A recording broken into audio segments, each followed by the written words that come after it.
city's homeless population seeks shelter as temperatures become dangerously cold. Good evening and thank you for joining us. As temperatures become dangerously cold for the city's homeless population, warming centers are more important than ever. That includes Elevate NWOs, which is doing what it can to keep people safe and out of the elements. With the temperature drops Thunder Bay has seen over the past few days, shelter is a matter of life and death for the city's most vulnerable. I'm outside all the time, and it's nice to see that the boys can come in and get warm and have something put in their stomach. A number of organizations across the city opened their doors during the winter months to support Thunder Bay's homeless population, including Elevate NWO.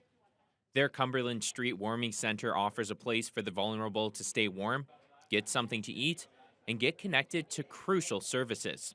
Well over 100 people a day coming through, having warm meals. Executive Director Holly Govan says they've brought 30 people indoors over the past week who were living outside, but that there's still 2 people Elevate knows of still living in tents. We bring them as much warm gear as we can, whatever we can bring them, and always make the offer that should anything change, even in the middle of the night, we'd be happy to accommodate them wherever we can, however we can. So it's a lot more challenging at this time of year. Govan says despite outreach efforts from Elevate and other community organizations, some individuals will choose to stay outside throughout the winter. It's called wintering over, with Govan saying one of the reasons people make that choice is due to the shelter system not adequately meeting the needs of the vulnerable. We have no shelter for couples, so couples are immediately separated at a point in time where they're in crisis. They're separated and forced to sleep in 2 separate dorms. There may be people who would do them harm, and maybe those people know where they are when they are in a shelter. As for those who utilize Elevate services, the benefits extend beyond just a place to stay warm. They're there to help you, to try to better yourself, to get off, like if you've got a drinking problem or alcohol or drugs. It's a place where you can come and better yourself. The people here are very good, and it's nice and warm, and the staff are excellent. While Elevate is unable to release details at this time, they're planning to unveil a new pilot project in the coming months, which will support the homeless population. It's all hands on deck in the aftermath of the Terrace Bay mill shutdown. That's according to Thunder Bay Superior North MPP Lise Vaugeois, who says supporting laid-off workers and finding long-term solutions for the pulp mill are urgent priorities. Lee Noonan has more.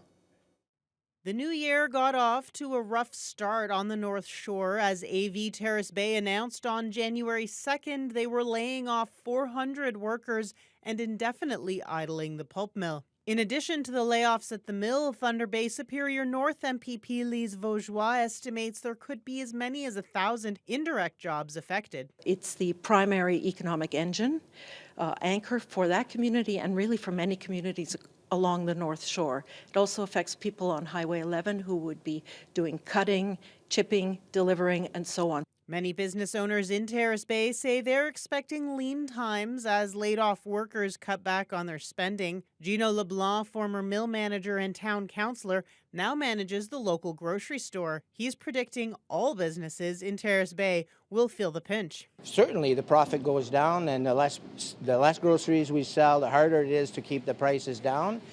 And less people we will require here at the store, right? It's a big snowball. The snowball effect takes place. The longer the shutdown lasts, the harder businesses and residents will be hit, says LeBlanc. Getting the mill back up and running as soon as possible is the goal for political leaders at every level. According to Vaugeois, that might take some creative thinking. What are the long-term solutions? Is this mill viable? What we do know that the product is viable. It's needed. It's craft paper. It's cardboard. We need to be looking at what are the options. Is it possible to have a worker buyout? I don't know, but it's something that's been done in the past. It was done in Kappes Casing in the 90s and was very successful. In the meantime, Vaugeois says she's working to help set up support services for laid-off workers alongside the mayors of Terrace Bay and Schreiber, the North Superior Workforce Planning Board, and local unions. Our goal is to assist our members in any way possible, just to ensure a smooth transition. We're currently working with Service Canada to come down and set up an information session along with helping members file. To the workers, I just want to say to all of our union brothers and sisters, stay strong, help each other out. We're here for you. We're all in this together. Lee Noonan, TBT News. 3 communities in the Northwest will be losing passenger air service from Bearskin Airlines as of May 11th. Dryden, Kenora, and Fort Francis received the grim news from Winnipeg-based Perimeter Air, which owns Bearskin. Dryden Mayor Jack Harrison says the loss will hit his community hard. We'll be closing their scheduled air service beginning in May, so we'll lose our only scheduled air passenger service coming on the Dryden. That's disappointing news to begin with 2024. In a statement, Perimeter Air blamed the pandemic for a major decline in flight demand and says passenger numbers in Dryden, Kenora, and Fort Francis haven't rebounded. Bearskin will continue to fly to and from Sioux Lookout, Red Lake, and Thunder Bay. Harrison expects they will work with Kenora and Fort Francis to try and attract an alternate carrier. He thinks Bearskin's rising prices may have impacted passenger numbers, which then led to the decision. But there were other factors after COVID. We're seeing part of the economy hitting Dryden and the effects of using Zoom like we see now, probably less travel for government. But I think it's still very important for our city, especially as we want to grow and prosper. New businesses coming in Dryden who like to fly in and out to save the 4-hour drive to a major airport. So I think it's important for us to work hard to try to reinstate the service come spring. Harrison says the Bearskin announcement will be a key topic of discussion at the upcoming gathering of the Rural Ontario Municipal Association, which starts on Sunday. Crucial meetings this week will decide whether hundreds of City of Thunder Bay employees go on strike. A provincially appointed conciliator will meet with bargaining teams from the city and CUPE between Wednesday and Friday. The union's collective agreement expired a year ago. CUPE Local 87 represents nearly 600 city workers responsible for a variety of duties. That includes snow clearing, garbage collection, sewer and water maintenance, and more. Union President Derek Fournier says their members are only trying to keep up with rising costs and recognizes the citywide challenges that would come with a strike. No doubt it would be a big impact on the community. We want to try at all costs to avoid that impact. We don't want to put anybody in any situations where they have to suffer any hardships. I think they just need to give us a fair deal and put something on the table that we can work with, get rid of concessions, and give the workers that work for the City of Thunder Bay the money that they deserve and the benefits that they deserve. The union's last major strike was in 1998 and lasted 91 days. City Manager Norm Gale provided a statement regarding the negotiation, saying, quote, "The parties continue to work towards a negotiated settlement, and we will work together with the conciliator appointed by the Minister of Labour." Paramedics in the Thunder Bay District will soon be using a new dispatch system. The updated system will change how calls are prioritized, sending resources where they're needed most and improving response times for the most serious emergencies. Lee Noonan has the details. Superior North EMS will be switching over to the new medical priority dispatch system at 1 a.m. on January 24th. The change has been years in the making, and EMS Chief Shane Muir is excited to finally say goodbye to a system he calls antiquated. Now we're switching to a system that's got better open-ended questions. It gives the emergency medical dispatchers the ability to really gather better information to prioritize our resources and send the most appropriate unit out to the most appropriate call at the right time. The goal is to triage calls and make sure there's an ambulance available and response times are faster for the most serious emergencies. Muir says the current system was designed to minimize liability and miscategorized 2/3 of all calls as lights and sirens emergencies when a less urgent response would have been appropriate. How this is really going to help us going forward is to disperse our resources more appropriately, have the best unit respond to the most appropriate calls, having our ACPs go to those critical type calls, and really try to prevent our ambulances from being stacked up on offload delay with low acuity patients. Under the new system, there are 5 color-coded levels of prioritization. Muir explains the highest priority code purple calls might be a non-responsive or unconscious patient, while the lowest priority code green calls could be as simple as a stubbed toe. He says the lowest priority calls can be delayed up to 4 hours. If somebody does happen to wait at home, and that won't happen with all calls and all circumstances, but if that is the case, the dispatchers will be following up more frequently, doing check-ins and making sure you're okay at home. The new system is also expected to improve working conditions for paramedics and help avoid burnout.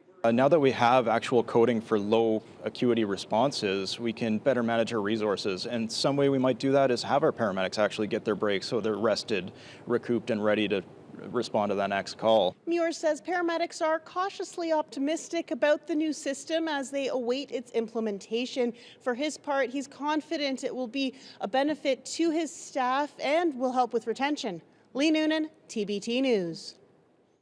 A frightening incident in the Fort Frances area has led the OPP to issue another warning about unpredictable ice conditions on lakes and rivers in the Northwest. On Saturday afternoon, a pickup truck went through the ice on the Rainy River. The vehicle was being used to clear a path to an ice fishing hunt when the ice collapsed. Within a matter of minutes, the truck was fully submerged. Fortunately, the driver escaped in time. OPP say anyone venturing onto ice should check conditions ahead of time and should always let someone know the planned route and expected time of return.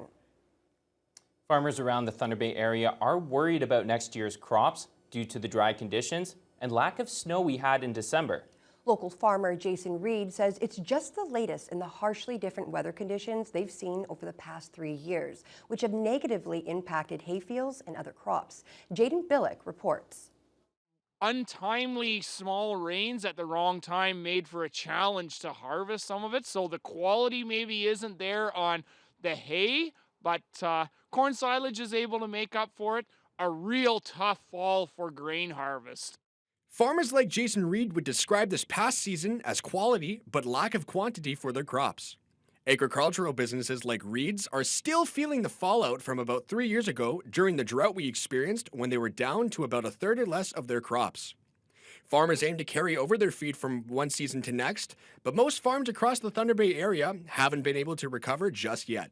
Without it being dried down, we can't put it into long-term storage. So it's been a real challenge, and it's real disheartening to be able to say we grew a crop, we've survived through the year and got a really decent crop sitting out there and not able to get it harvested. With no moisture accumulation and foggy conditions in the air through September and October, grain crops such as barley, wheat, and grain had a difficult time being harvested and stored for the winter. Prices are up, but really driven by the cost of fuel is really what's driving the hay prices. It's like the time and equipment and everything to operate it is going up, but really the big driver is the price of fuel and fertilizer. Reed and other farmers are now very worried that the dry start to the winter will have a severe impact on their hay fields and other crops this summer. Low production leads to high demand amongst the community, which in turn brings higher prices for feed, for dairy, and for beef cattle. Hay prices 3 years ago, for example, were about $65 per bale. Today, most bales can go up to $120. Jaden Billick, TBT News. Local pickleball enthusiasts took to the courts yesterday for a good cause. A charity pickleball tournament was held at the Moose Lodge, with all proceeds being donated to Special Olympics Thunder Bay. Jessica Clement has the details. The Moose Lodge was packed with pickleball players on Sunday, who are all participating in a fundraising tournament for Special Olympics Thunder Bay. All funds raised from the event will help support the 5 local athletes who are heading to Calgary for the Special Olympics Canada Winter Games later this year. Around 60 to 70 people participated in the tournament, and local athletes Vance Montgomery and Robert Myers say the support from local pickleballers is a big boost for them reaching their dreams. It's awesome and good, and it's a lot of fun to play around other people's. I came to to go to the Calgary for the nationals,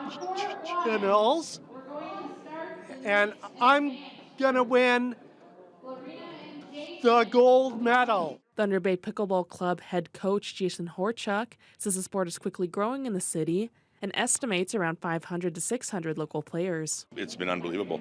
It's a sport for, it doesn't matter if you're 9 or you're 90. If you have a bad back, bad knee, you can still come and play. You don't have to move very far in the court. It's a great social sport. You get to meet some new friends all the time. He says players are always looking for an excuse to get out and play their favorite game, and many jumped at the chance to take part in Sunday's tournament. Horchuk adds that being able to help other athletes just makes it that much better. It's really exciting. We try to run, there's tournaments ran here 3-4 times a year. This event on a Sunday, as you can see, we got a full house. The play's going to go on until about 7:30, 8 o'clock tonight. It's for a great cause. Jessica Clement, TBT News. Well, turning to weather now, I'm sure we're all feeling it, but it is very, very cold out there.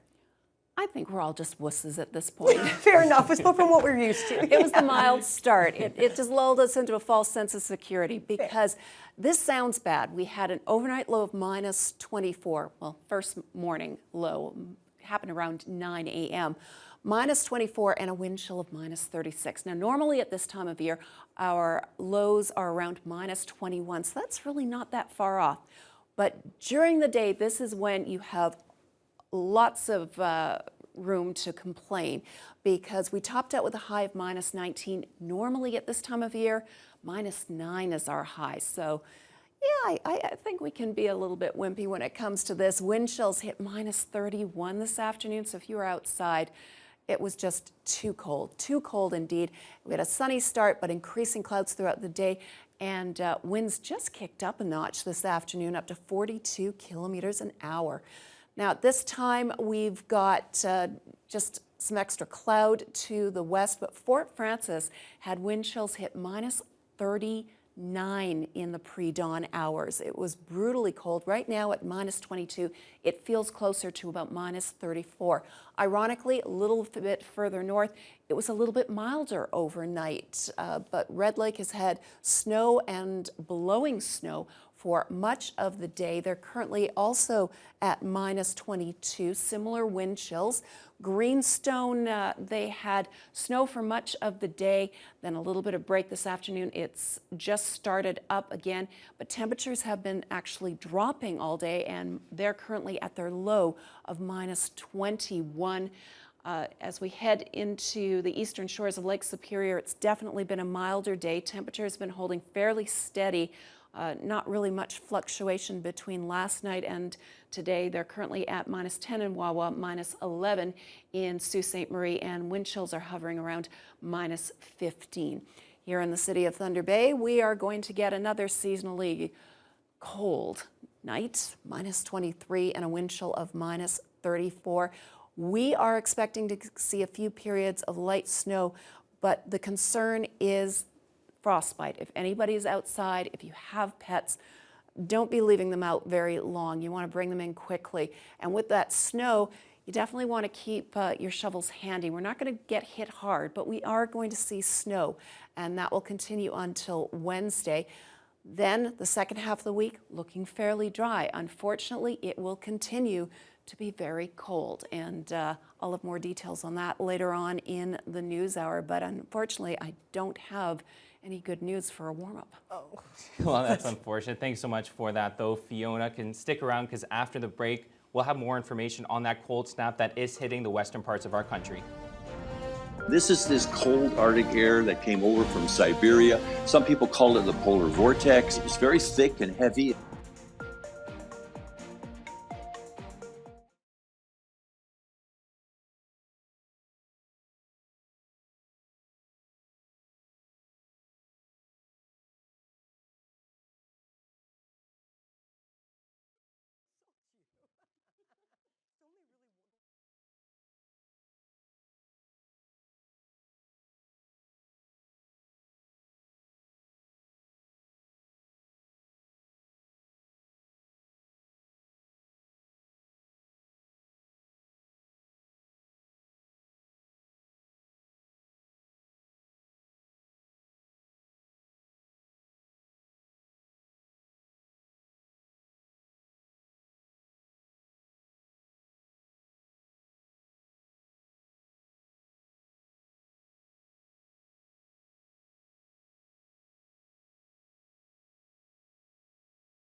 Record-breaking cold has gripped much of Canada. It began in the western part of the country and is now heading east. CTV's Vanessa Lee has more. The extreme cold is pushing energy providers to the limit. Alberta's electricity operator ended a grid alert this morning after more wind and solar power helped alleviate the system. The province issued an emergency alert over the weekend, asking people to turn off unnecessary lights and avoid cooking with a stove. That made a huge difference. That was actually the deciding factor in preventing us from having to go to rotating outages. Albertans are still being advised to conserve power as the weather keeps wreaking havoc. Today, Saskatoon is among the country's coldest spots. It was -30 at noon, with wind chill values of -44. This is this cold Arctic air that came over from Siberia. Some people call it the polar vortex. It's very thick and heavy. The cold caused pipes to burst at BC's Mission Memorial Hospital. The ER has been shut down indefinitely as restoration crews assess the damage from the flooding. Well, the timing obviously couldn't be worse. It's already a very busy time in all of the ERs across our region. In Toronto, warming centers are open as the region enters its coldest week of winter so far. A call volume is about 100% double. The frigid weather is zapping car batteries. CAA is asking drivers to plan ahead and be prepared. We can't stress how important it is to have an emergency car kit in your vehicle. Emergency car kit should have things like a warm blanket, an extra pair of socks, things like that you may need if you get stranded to keep you warm. In parts of New Brunswick, it's snow that will be making conditions difficult tomorrow, with as much as 25 centimeters in the forecast. That system is expected to hit eastern Quebec on Wednesday. The inquest into the country's worst mass stabbing began this morning. It will look into the events leading up to the stabbings that took place on September 4th, 2022 on the James Smith Cree Nation and in the nearby village of Weldon. 11 people were killed and 17 others injured. CTV's Allison Bamford is in Melfort, Saskatchewan, where the inquest is taking place. These will be an emotional couple of weeks for many, including survivors, families, and community members. We're going to hear the story of each of the 11 victims and the events surrounding their deaths. This is expected to be the largest inquest ever held in Saskatchewan and possibly the country. 31 witnesses are set to testify over the next 3 weeks, beginning with the RCMP. Mounties released a detailed timeline of the rampage last April, outlining how Miles Sanderson stole vehicles, broke into homes, and stabbed people in what police called an unpredictable attack. The timeline, however, did not include police response, what happened at each location, and the cause and manner of death, which are expected to be determined in the inquest. The attacks prompted a 4-day manhunt that ended with the killer, 32-year-old Sanderson, dying in police custody shortly after he was arrested. A separate inquest into Sanderson's death is scheduled for the end of February. Despite the heaviness of this inquest, Saskatchewan's chief coroner says this process will honor the victims. There's not going to be a trial, so this is the only way that the families and the public can hear exactly what happened and a true public, factual account of what happened. 8 jurors were selected this morning. At the end of the inquest, 6 of them will have to reach a verdict and make recommendations to help prevent anything like this from happening again. And that was Allison Bamford reporting. Houthi rebels opposed to the Hamas-Israel conflict fired at a U.S. destroyer in the Red Sea yesterday. And today, missiles targeted a U.S.-owned cargo ship. It's the latest attempt to disrupt commercial trade in the crucial waterway. CTV's Adrian Gobriel reports. In a show of military force, Iranian-backed Houthi rebels in Yemen releasing this training video, which includes armed commandos storming a mock Israeli settlement. In the Gulf of Aden today, their brazen battle methods played out in real time when this commercial container ship, the U.S.-owned and operated Gibraltar Eagle, was hit by a ballistic missile, according to U.S. Central Command. Then the Houthis continue to fire these missiles provided by Iran International Shipping, which can result in millions, hundreds of millions, or billions of dollars in losses. Satellite tracking data shows the Gibraltar Eagle had been bound for the Suez Canal, but rapidly turned around at the time of the attack. The ship's U.S.-based operator says the vessel suffered limited damage to its cargo hold and no one was injured. Iran-backed Houthis have launched over 25 illegal and unacceptable attacks on commercial shipping in the Red Sea. And on Sunday, an American Navy ship was reportedly targeted when an anti-ship cruise missile was fired from Yemen by Houthi militants towards a U.S. destroyer sailing in the southern reaches of the Red Sea. The unsuccessful attack on the American warship on Sunday marks the first known fire by the Houthis since the U.S. and U.K., with the support of Canada, began their airstrikes on Friday, hitting dozens of Houthi targets in Yemen. Today, inside the UK Parliament, British Prime Minister Rishi Sunak defended the actions of the allied nations on the rebel targets in Yemen. I do not take decisions on the use of force lightly. That's why I stress that this action was taken in self-defense. It was limited, not escalatory. It was a necessary and proportionate response to a direct threat. The Houthis have said they're avenging Israel's war on Hamas in Gaza, though recently the vessels they've targeted have had little to no connection with Israel. One thing they've been successful with is essentially